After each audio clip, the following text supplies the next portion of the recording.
One question related to egos. Now, obviously, when you talk of cricket teams, I mean, Indian team or any other team, when the team does really well, you tend to have really big performers. And even in corporate sector, that tends to happen that you have such big heavyweights in the team, getting all of them to work together becomes a challenge. So what are the sporting learnings? Are there any interesting learnings with relating to managing egos and getting everyone? I mean, it's the opposite question to what I asked previously related to leaders. But one of the things we often ask is, if you're captain of the West Indies in the 80s or 90s, if you're captain of Australia around the turn of the century, it must have been very easy to be captain, right? Because everyone knows what to do. But within that side are some outstanding performers. All outstanding performers have an ego. Yep. Sometimes I think having an ego up to a point actually gives you the self-belief and the confidence to weather the opposition. Because you can say, I am somebody, tu game kara, main bhi koi. But if ego goes beyond that, it becomes disruptive. But within a side, there are now 10 egos, right? For all they know, the captain has an ego of his own. So there's 11 egos in the side.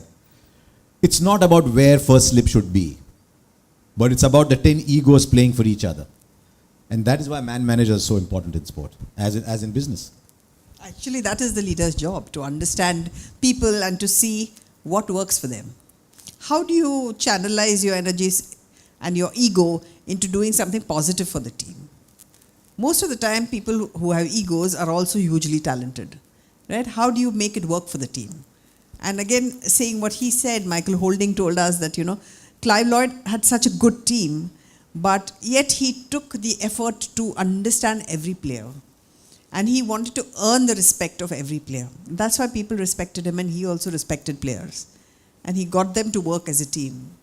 If you're a leader with an ego, you will say, you know what, I'm the leader, this is what I say.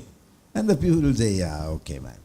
Or you can say, I'm the leader, you are going to win me matches. How can I make you feel great about being in my team? It's a completely different setup. And you'll find that the best leaders will get the best out of their match winners because, as she said, they take the trouble to respect their teammates. And that is what great teams are built around.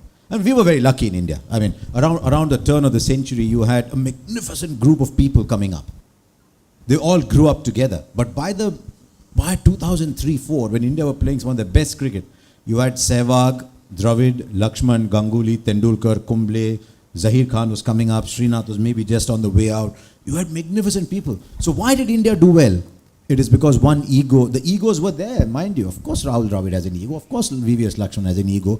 We talk about Ganguly and Kumble and the others. But the egos, one ego didn't come in the way of the other ego performing because of respect for each other. Sure. And I think that is the climate that the leader creates. And they were all team players. They didn't come and disrupt the team. They all worked for the good of the team.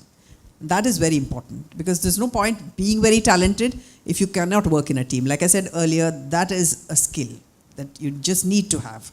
And sometimes people are very selfish and people are very insecure, and so they are not great team players. That is very important. By the way, people with large egos are also very insecure. People with large egos are very insecure people because they've seen what they had and they don't want to lose it. So handling egos is also a matter of handling insecurity. And in high-level sport, there is so much insecurity because that is the only thing you're good at. And if you don't do that, oops, so what am I doing tomorrow morning? I'm standing at the airport, no one's looking at me, thinking, hey, it's got drop kiya hai. Yep.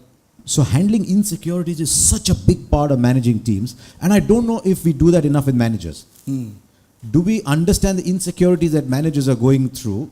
Because tomorrow the managers think, if I get sacked, my EMIs are not getting sacked, then what happens to me? So I think at the core of all sport is understanding people. And at the core of all great leadership in sport is understanding people. Strategy is okay, it's one part of.